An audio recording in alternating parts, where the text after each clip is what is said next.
পালিয়ে ভারতের মিজোরামে আশ্রয় নেয়া বম সম্প্রদায়ের মানুষ ফিরতে শুরু করেছেন ঘরে। নির্জন জনপদে ফিরছে প্রাণ চাঞ্চল্য। নিরাপত্তার পাশাপাশি তাদের আর্থসামাজিক উন্নয়নেও নেওয়া হচ্ছে উদ্যোগ। আমাদের বান্দরবান প্রতিনিধি মিরানুল হকের তথ্য ছবিতে ডেস্ক রিপোর্ট।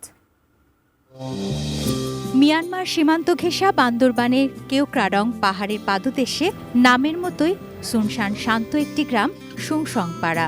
1 বছর আগেও এই গ্রামটি ছিল জনশূন্য। নিষিদ্ধ সশস্ত্র গোষ্ঠী কুকিচিং ন্যাশনাল ফ্রন্ট KNF এর সাথে নিরাপত্তা বাহিনীর সংঘর্ষে আতঙ্কিত গ্রামের বম সম্প্রদায়ের মানুষ পার্শ্ববর্তী ভারতে মিজোরাম ও নিরাপদ জায়গায় গিয়ে আশ্রয় নিয়েছিল। এখন পরিস্থিতি স্বাভাবিক হয়ে আসায় পালিয়ে যাওয়া লোকজন ফিরে আসতে শুরু করেছেন। প্রাণচাঞ্চল্য ফিরেছে গ্রামটিতে। এরকম বিভিন্ন পাড়ার 2 শতাধিক পরিবারের 5 শতাধিক মানুষ ফিরে এসেছেন।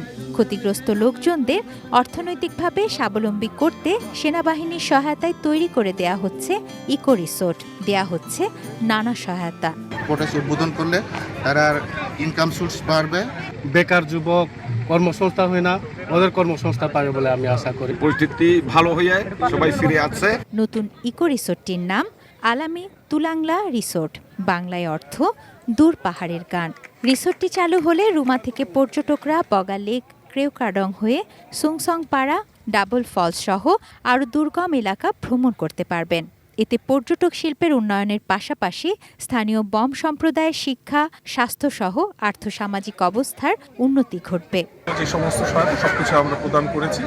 আমরা নিশ্চিত করতে চাই যে বম জনগোষ্ঠী নির্বিঘ্নে এবং শান্তিতে বসবাস করতে পারবে এবং তাদের এই বর্তমান শান্তিপূর্ণ যে পরিস্থিতি, এটার জন্য আমরা সর্বোচ্চ আমাদের চেষ্টা করে যাচ্ছি।